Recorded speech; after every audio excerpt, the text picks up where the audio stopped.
Well, welcome everybody. I am so excited to announce a new course on PDA. The most popular podcast this year, the most downloaded podcast, was my interview with Laura Kerbey all about PDA. Now, if you don't know what PDA is, it's Pathological Demand Avoidance. And don't worry, if you missed the podcast episode, I thought I'd do a replay of that podcast. If you've already listened to this, then I need you to know something exciting. Laura has created a fabulous 2-hour deep dive course in not only what is PDA, it's what to do. It is just amazing. I learned so much listening to it myself.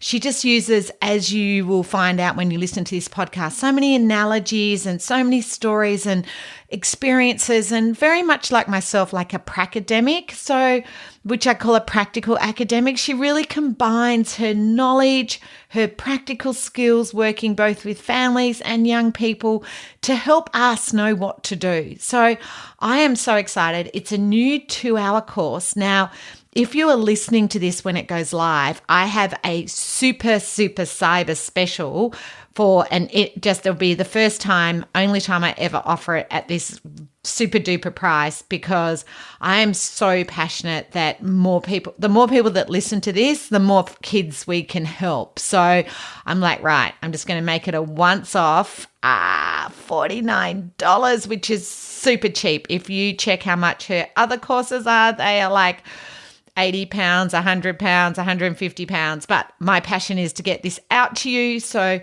I highly recommend, if you happen to be listening on Cyber Monday, get online, enroll now. If not, it will go back up to a summer school price, and then it'll go back to its regular price, which will be like $149. But I'm just doing like this super special because I learned so much listening to these 2 hours with Laura. I just sat there going, wow. I just sort of, all these kids I knew, how I could have been a better educator, why things hadn't worked over the years. Anyway, so excited. If you haven't listened to the podcast, stay on now and listen. If you have and you're like, I want to learn more too, Sue, then join the course now. So it's on my e-learning website, which is suelarkey.elearning.com.au, or just go to my main Sue Larkey website and you'll see online learning and go there. I think you're going to love this course. Honestly, so good. As normal, we'll have a handout, I'll have a transcript, I'll have everything to refer back to make your learning as easy as possible, but also so you can have that information ongoing. You'll have 6 weeks to complete it, but we can always extend it at any time. My guess is you'll sit down and watch it all in one hit. It's like 2 hours of like, wow, because I got to the end of recording it and I was like, where did the time go? So I am so excited. New PDA course. I just, anything that I think, for me, I go, well, I'm not an expert on this. I always want to bring you the best people in the world. And I think Laura is the best person to share with you. So hope you can join me for the course. As always, any questions, sing out. I'm always here to help. And thank you for being part of this podcast community. I really appreciate it. Hi, everyone. Welcome to the Sue Larkey podcast. As I always say, you have to embrace difference to make a difference. Let's dive into today's podcast. Welcome, everybody. I am so thrilled to have Laura Kerbey here with us. She is going to be sharing with us her knowledge and expertise around PDA. Now, when I posted on Facebook, everyone was like, yes, we want to know more. And I am so excited because she is the founder of Positive Autism Support and Training and the author of The Educator's Experience of Pathological Demand Avoidance, or PDA. So any of you who don't know what PDA is, we will be using that acronym throughout this session. So it's Pathological Demand Avoidance. And Laura's book is amazing. And I know lots of you follow me on Facebook would have seen me sharing it a lot lately. But welcome, Laura. Thank you. Thank you so much for having me. It's lovely to be here. Oh, so exciting. And as you can hear, Laura's are you in London? Where are you? I'm not far from London. I'm about 45 minutes from London, yeah. Oh, fantastic. So we had a bit of trouble trying to find a good time for both of us. So thank you so much for making time in your busy No, thank schedule. you for having It's, me. it's wonderful. So tell us, why did you write this book? Um, well, there's a few reasons really. I think probably the main reason and the most important reason for me was that unfortunately, I think PDA's got a really bad reputation. Like there's a lot of, real negatives associated with PDA. People often assume that a young person with PDA is going to be incredibly challenging to work with, even violent. And in the UK, when I'm speaking to families, I hear on a really regular basis that their child has been diagnosed with PDA, and then they found a school that they think could really work for their child. And then when they've approached that school, the school say, "Oh, sorry, we don't take children with PDA, or we don't work with children with PDA," which is it's just awful that that's even happening. I can't believe. So schools can, what they can just say, we can't accommodate a child Yeah, because they of can their say we can't meet diagnosis. children. Well, sometimes they'll just say, "Oh, we don't feel that we can meet your child's needs." But sometimes Oh, parents have been told we don't take children with PDA. wow. And for me, that's just wrong. And I wanted to change that. And I think the book actually starts with a confession that PDA used to scare me. Like when I Yeah. first started working, I was initially an assistant head teacher in a specialist school for children who were autistic, and that was the first time that I had really come across this profile, and it used to terrify me. And the confession in the book is very honest that I was being hurt. I was my staff were being hurt. The days were sometimes dictated by some of these learners. And then I just had this absolute revelation that there was nothing wrong with these children. It was the environment, and it was me. It was everything that I was doing was wrong. So that was creating this huge kind of challenge. And then there's a second confession in the book, which is actually when you work in education, you're not meant to have favorites, but I do, and they all have PTA because my mindset has shifted so much away from thinking that these learners are difficult and challenging and hard work and oppositional. Then they are, honestly, when you get it right, they are the most amazing young people to work with. They're so creative and imaginative and funny. um, and so I think that was the main reason for writing the book, that I wanted to share all the positives about PDA, some of the mistakes I made as well, um, so that educators reading it, not just educators, anybody reading it, Mm. thinks, actually, these are amazing young people, and we want to work with them. Yeah, I wanted to interrupt you 100 times during you explaining that because, I mean, first of all, I think that confession is so important because there'll Yeah. be teachers listening today who are also scared and worried. And that comes from lack of information. And that's really Definitely. why I do my podcasts and I write my blogs and why I say get books like your book. And I saw on Facebook, and I thought this was amazing, that a teacher said that this book was recommended to me by a parent. I truly loved it, and it helped me understand PDA. It helped my interactions with her child and my understanding. The truth is, every teacher wants to.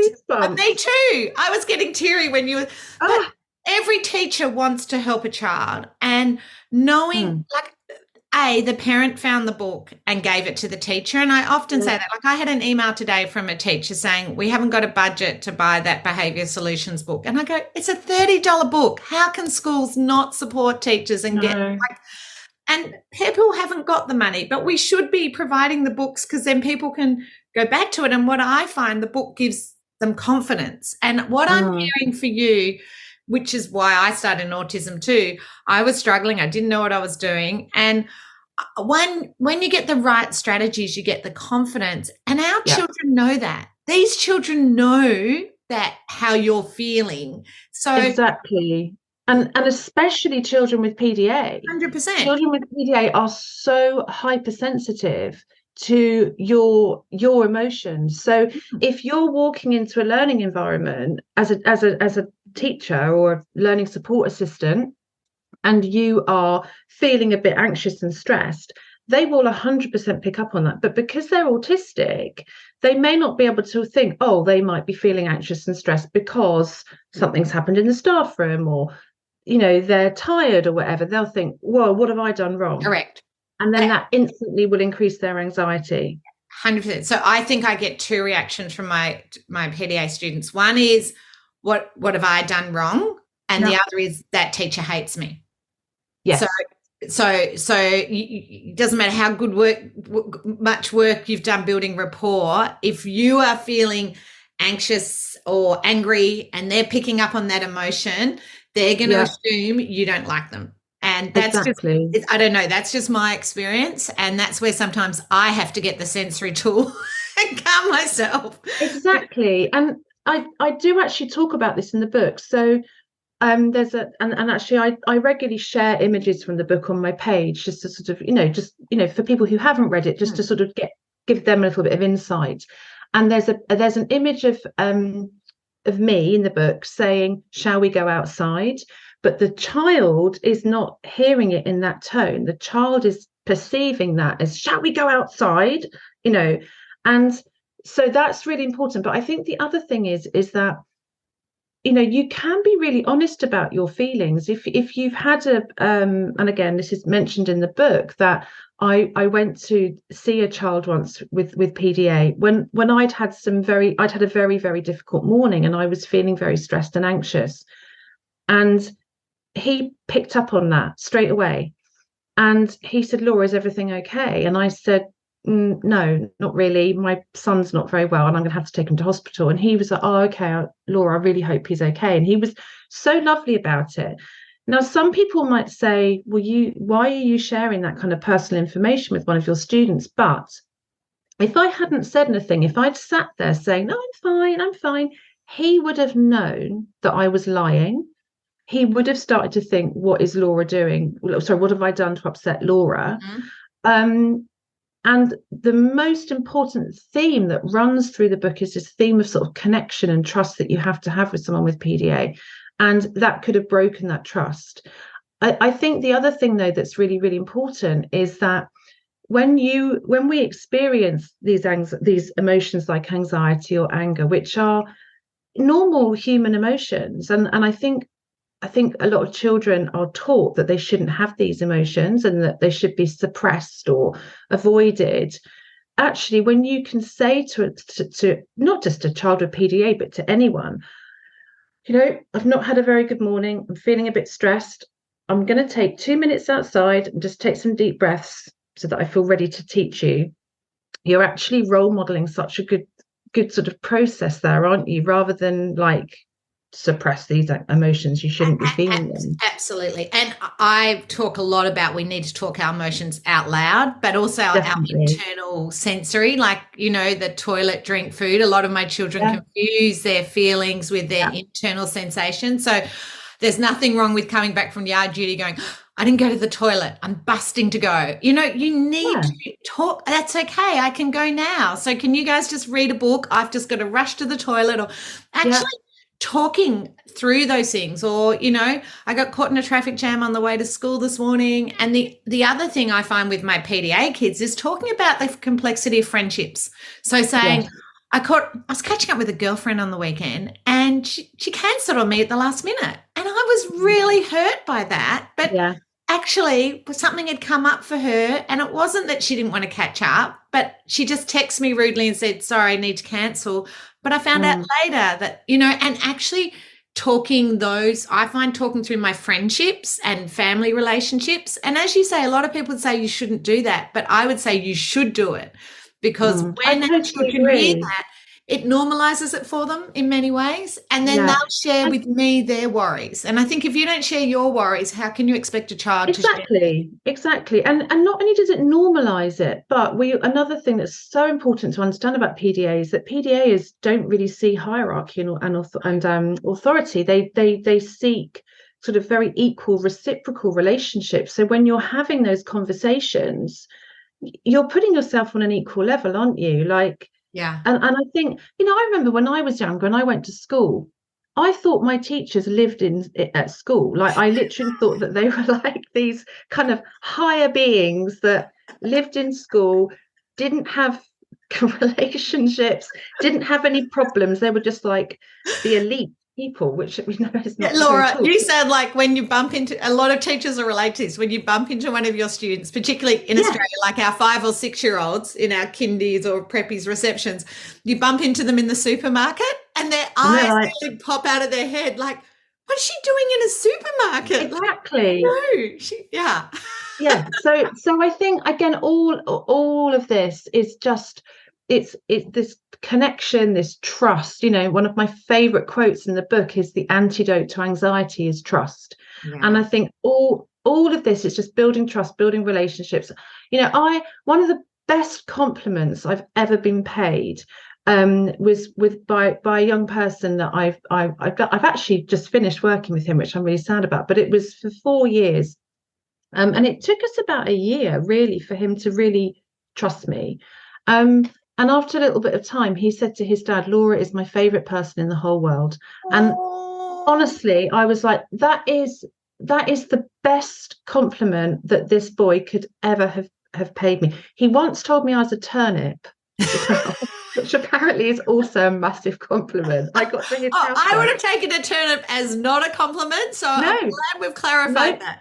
He once I got to his house, and he presented me with a label with "I am a turnip" written on it, and he stuck it on me, and he said, that's like the best vegetable. I'm like, thank you. I've still got the label. I love it. Now, people listening would be like, but how do I build a relationship with this child, Laura? How do I do that? I think the simple answer to that is, be as authentic as you can possibly be.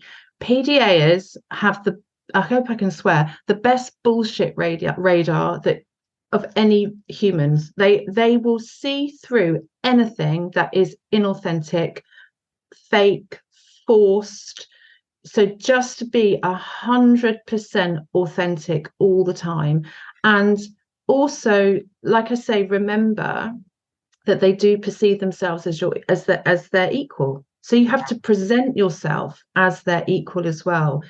And I think the other thing is as well, you cannot rush that connection, that relationship. It takes as long as it takes. So one of the things, so I run PASS, but I'm also a director in a tutoring company that provides tutoring for young people who aren't able to go to school. In the UK, we call that AOTIS, which is educated other than in school. It's a government funded package. It's very, very difficult for parents to get. We've got 55 children within our tutoring service. They're nearly all PDA. And when we take on new tutors, or we take on a new student and tutors start to work with them, we absolutely stress, your job is not to teach at this stage, is not to teach. We don't care about teaching, what they're learning. Your job at this stage is to just build up a connection with this young person. So one of the other ways, I think a really important way that you can do that, is also to just enjoy talking sometimes, like just talk about their special interests. I've had sessions before where I've got in my car and thought, God, did we actually do anything today? Like, did we do any learning? Because I've just sat and listened to them talking about Minecraft, or what, it could be anything, Dungeons and Dragons, fish that fight with their penises, which is also, whatever it is they want to talk to me about, I will talk to them about, and I will listen, and I will learn from them. So that's another thing, like the learning is so reciprocal. I've been taught. I always say, you don't need to know anything about Minecraft or fish that fight with their penises. Did I hear that correct? Because this kid will tell you everything about it. Yeah. And I would always say, that's what I like to find out off the parents before, because when I first go in, the child might be resistant. So I need to at least know a little bit about what they like. Starting point, yeah. Yeah, a starting point. And I think that's really important. And any teacher assistants or education support staff listening, I think that's really important to find out straight up what that child's interested in. And honestly, I would walk in with a book with that or something. So a visual like, oh, she likes Pokemon or Star Wars, even if I don't. It's just a t-shirt with Pokemon on. I do think though, I just want a turnip sticker, Laura. A turnip? Get a turnip t-shirt. But I do, there's a couple of little caveats with that I think are really important to mention. I think, first of all, a mistake that I have seen is where schools or tutors have tried to hijack that interest to make the young person learn. And you have to be so careful of that. And I actually wrote about this the other day, actually, because I'm neurodivergent. I have ADHD. I have a lot of autistic characteristics as well. And I have one of my special interests is dolls' houses and miniatures. I've got 2 dolls' houses. I don't care that I'm nearly 50, and I love dolls' houses. I love it. Tiny weeny things. If someone came around my house and said, Laura, can we look at your dolls' houses? I'd be like, oh my God, yes, come with me. And I would sit there and chat to them about my dolls' houses. And if they said, oh, Laura, why did you choose that, theme for that room or whatever? And where did you get all the stuff from? I'd love to talk to them about it. If someone came to my house and said, oh, Laura, could we do a spreadsheet of money that you have spent on your dolls' houses? And let's create an Excel document. I'd be like, no. Get out. I don't even want to show you my dolls' houses now. So you have to be, you do have to be very, very careful in terms of you don't steal their special interest to create learning. You have to find a balance. The other thing that you do also have to be very careful of is that the interests of people with PDA can be very transient and they can change quite regularly. And again, I was just about to warn about that too. I agree. I had it where one of my little boys was into dolphins and I didn't see him for a week, and I walked in with my dolphin book and he'd moved on to whales. And of course, he then told me dolphins were stupid, even though a week before he loved them, you know. And there's a couple of examples of that in the book as well. And particularly one of my colleagues who had a session with a boy that we both work with, that session had been totally everything was about pirates. So they did all the learning linked to pirates. So the next time the tutor went round there, he surprised the boy by going in full pirate fancy. Had to park down the road because there was nowhere to park outside. Walked down the street, lots of traffic, full pirate, regalia. Knocked on the boy's door, and he opened the door, and he was like, why have you come dressed like that? And then the teacher had to sit and do the entire session dressed as a pirate. For the Australians listening, I'm imagining Captain Feathersword from the Wiggles. Proper pirate outfit. Yeah. So you just have to be really careful. But I think it comes back to learn from them, listen from them, and also learn together. Yes. I spend a lot of time I don't know about that either, should we look it up? And going on, even if it's on my phone, and just looking stuff up together, because then when you're working, one of my favorite sort of expressions is that a demand shared is a demand halved. So as soon as you're I haven't heard that. I love that. If you're doing something together, and I think we can all relate to that, if my husband and I do chores together in the evening, they don't feel quite as big. Can you imagine if my husband said to me, right, you need to go and wash up, dry up, wipe the table, I'm just going to sit here, I turn to F off, 100%. So we do all those things. And again, why would somebody want a different approach in a learning environment?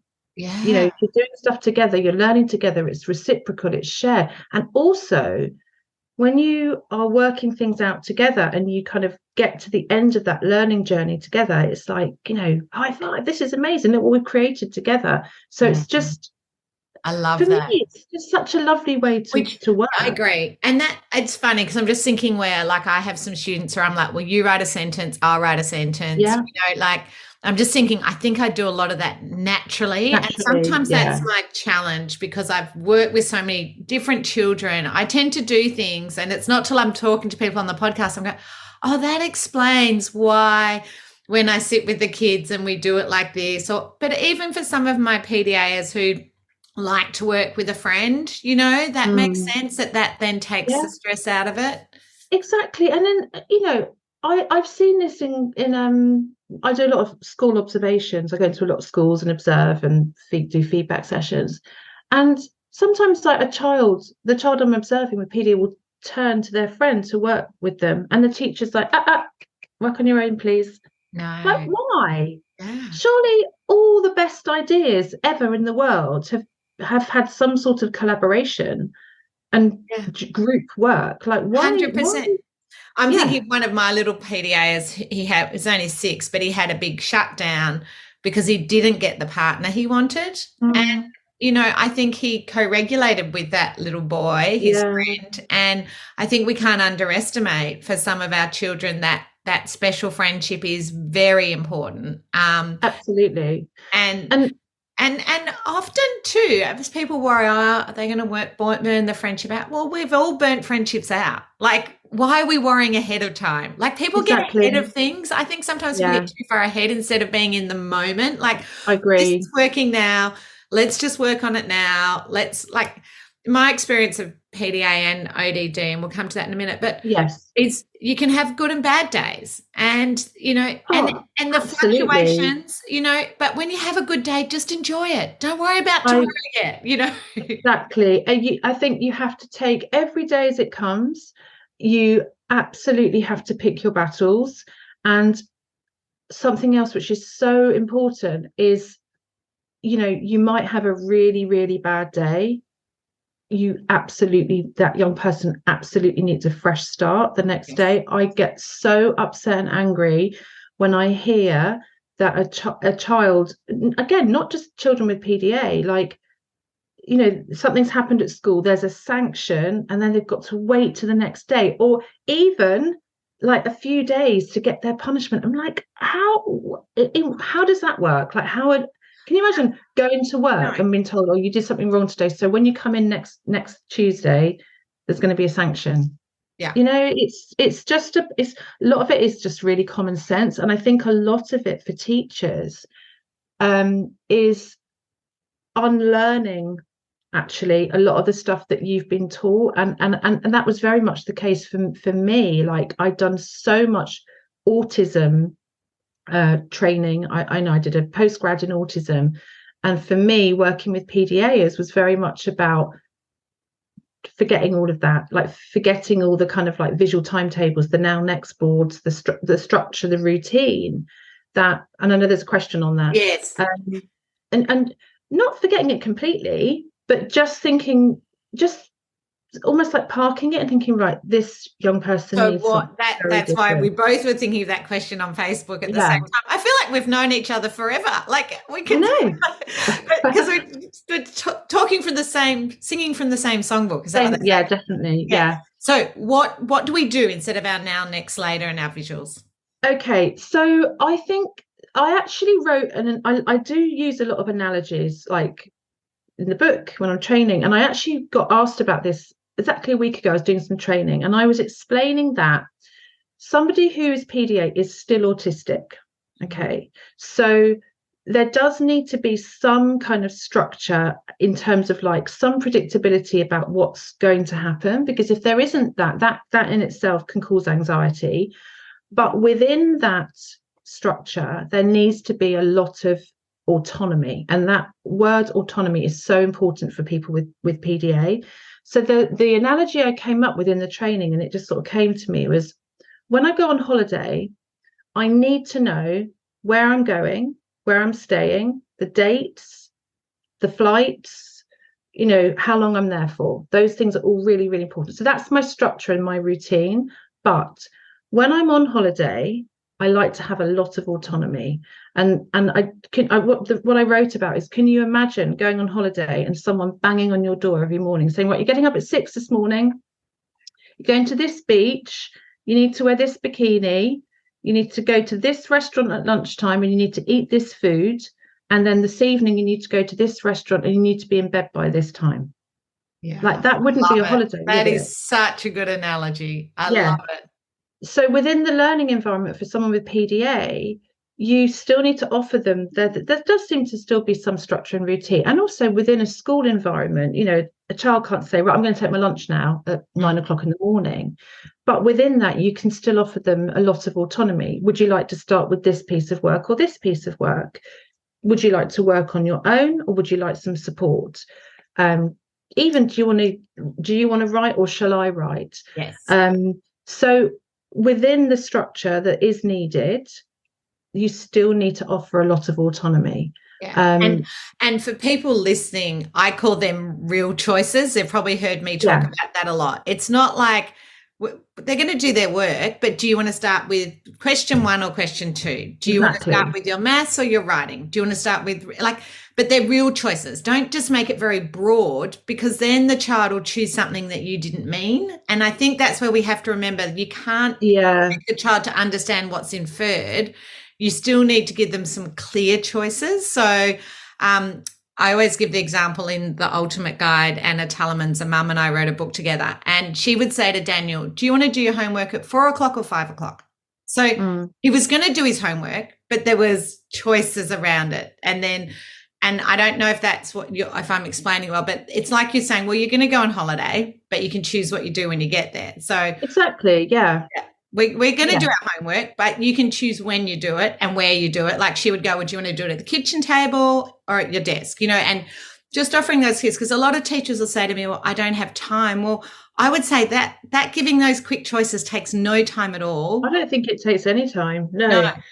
It's really quick. I think you do have to be very, very careful with choices. So this is something, you know, I talk about choices a lot, and I don't even know that I'm doing it. Somebody commented once, they said, Laura, you're really good at using all that choice language. I said, oh, I don't even know I'm doing it. It just comes naturally to me. You do only ever a choice of 2, because too many choices is very, very overwhelming, and that becomes a demand. Yes. But also, like, again, this is an example I use in my training. I don't eat meat.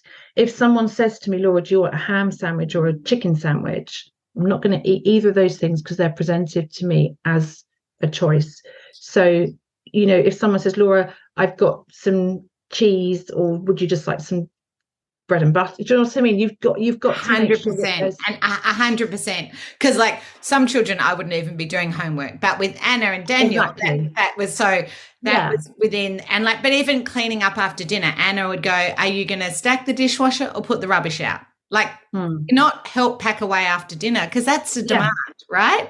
And then so having those clear choices, because I think this is where I confuse people too, because I say no choice is a good choice for children with autism. And what I mean by that is when we say choose a topic, what did you do on the weekend? They're just too broad a choice. Too broad, yeah. But 2 choices is clear. So one of the, and this is completely random and you can tell me you don't know, because one of the struggles that we have with many of the children, young children, is that going to the toilet can be seen as a demand. Absolutely. Have you got any hints around that? Yeah, I think toileting is something I get asked about a lot. I think that can be a demand. It can also be a sensory issue as well, that the child maybe doesn't feel when their bladder is full. 100%. I've worked with children that have wet themselves, soiled themselves because they're so interception. That's right.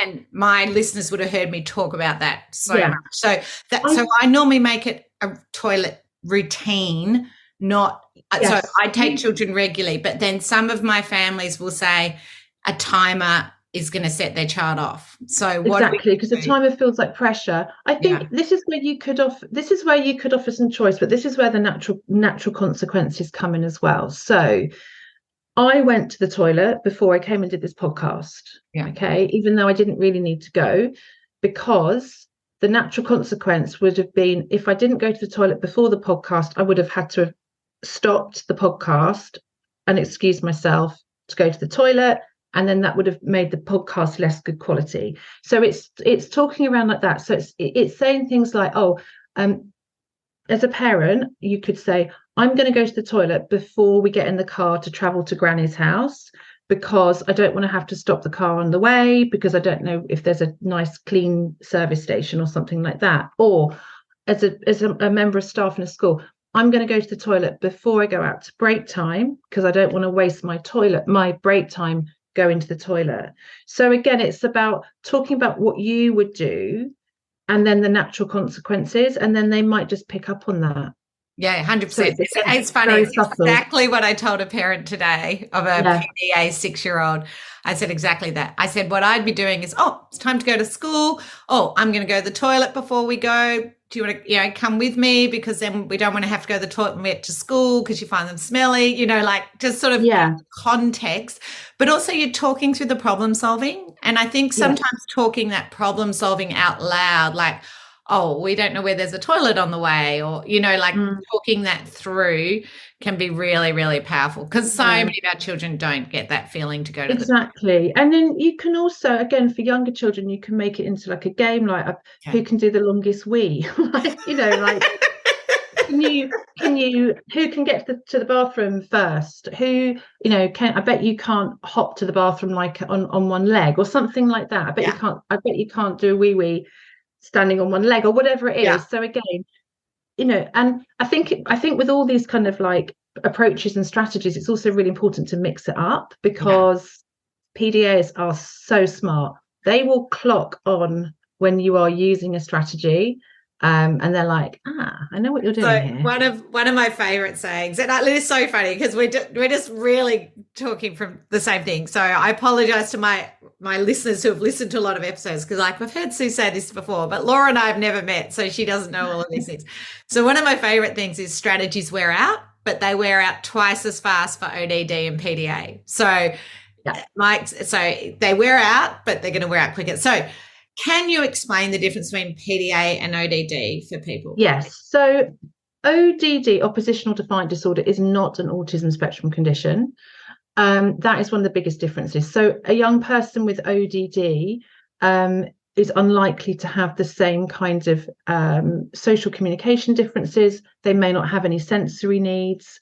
One of the biggest differences and the most important differences is that recognition of hierarchy and authority. So as I mentioned earlier, a child with PDA doesn't really see authority, whereas a child with ODD absolutely does. And in my experience, a child with ODD will refuse to do something that they are told by somebody that they perceive to be in a position of authority, like a teacher or an adult, like a parent, whereas in a peer group, they might not have any kind of like need for control at all. The need for control is, it's the need for control and autonomy that is so important to someone with PDA. That's not what it is with an ODD. That need for control with an ODD is more like, you're not the boss of me just because you're an adult kind of thing. So again, I've got an analogy to help explain this, which I use in my training. Yes. I might steal this one, Laura. I'm sure some of your Australian listeners will understand this more than my UK listeners. So we don't have too many poisonous spiders in the UK. We think we've got one, but a lot of I don't like spiders at all. So if someone came up to me and said, "Hi, Laura, I've come to your training session today, but I brought my pet spider. His name is Sid. He's not poisonous, but I just need you to hold him for me while I'm doing the training. Is that okay?" I mean, obviously that's not going to happen.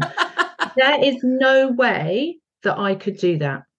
Okay. Even though I want to keep the person that's come to my training happy and I want them to have a good training experience, I can't do it. There is nothing that can make me sit there and hold a spider like that. I can't do it. So that's PDA. It's can't, due to anxiety and fear, even though it might appear irrational because the spider's not dangerous. If someone came up to me and said, "Hi, Laura, I've brought a spider to your training session. Would you mind just holding it for me while I'm doing your training?" And I say, "No, hold your own spider. Why should I do it?" And I've no fear of spiders at all. I'm just thinking, no, I'm not doing it. you hold your own spider. That's more ODD. That's I won't do it. Another really, really important distinction is that for me, my PDAs often want to do the things that they've been asked to do and they can't. And there's a brilliant video by the PDA Society, which was released about 4 years ago. And it's got lots of different quotes from people talking about their PDA. And there's a quote in there from a little girl, and she says, when you ask me to do something, I will think up lots of different excuses because I don't want you to be disappointed in me. And that is so important to understand, that often PDAs desperately want to do the things that they want to do, but they can't. That's not ODD. ODD, they don't care if you're upset that they can't, you don't do what they've been asked to do. Sorry, they don't do what you've asked them to do. They don't care. No. They're like, and I think that is absolutely brilliant. And also, hopefully people listen to the podcast with Eliza where she talked about the book on, I always get it around the wrong way, can't family not experience. Sorry, she's got two. So the can't not won't. And that again is so important. So important to understand. And I think that is the perfect analogy to understand ODD and PDA. However, I still find some of the same strategies overlap. Like some of the things. Do you know what? I honestly think that whether you are in a school environment or a home environment, I honestly think PDA strategies and approaches are like gold star. I honestly do. Like, I've got two boys, they're quite grown up now. They don't have PDA. My eldest son is ADHD. My youngest son just had a lot of anxiety when he was younger. He wasn't able to go to school, for a long time because of his anxiety, but he's not PDA.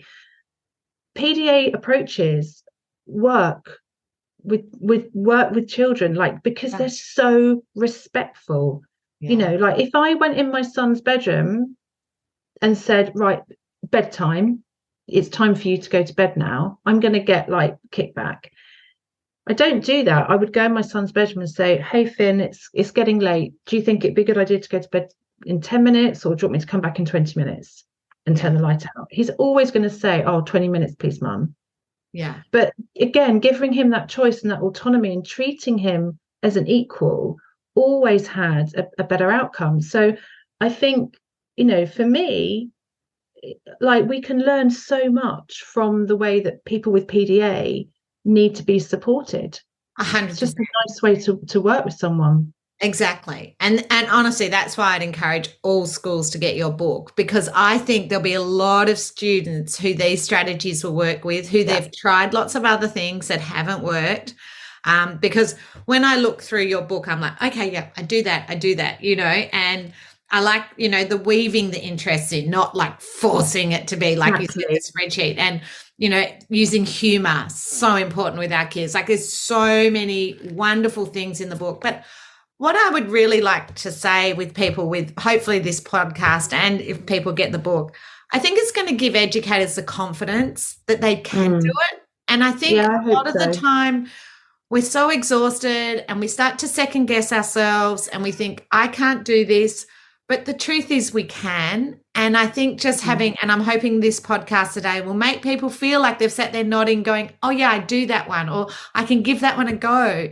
And I really hope what people take away is what you started off with, that if you are a little bit scared of this child, sorry, I did warn Laura that my cat was going to come in because she thinks she's a podcaster and she's just come in. But I really hope that people listen to this and really feel like, well, that's not that hard. I can try that. Do you want to do it in 10 minutes or 20 minutes? That's just so simple, so simple. Yeah, it's not hard. No, it's not hard. And I think that's what I'd like people to really take away. And coming from it's not hard will put you in a better mind space, whatever, to actually have that autonomy and work together. So thank you for your time. I knew this wouldn't be a good 30-minute podcast because there's so much we had to talk about, and I just really, really appreciate it, and I appreciate all you're doing and all your work and writing, and I encourage people to follow you on Facebook as well, because I get a lot of good tips. Yeah, it's amazing.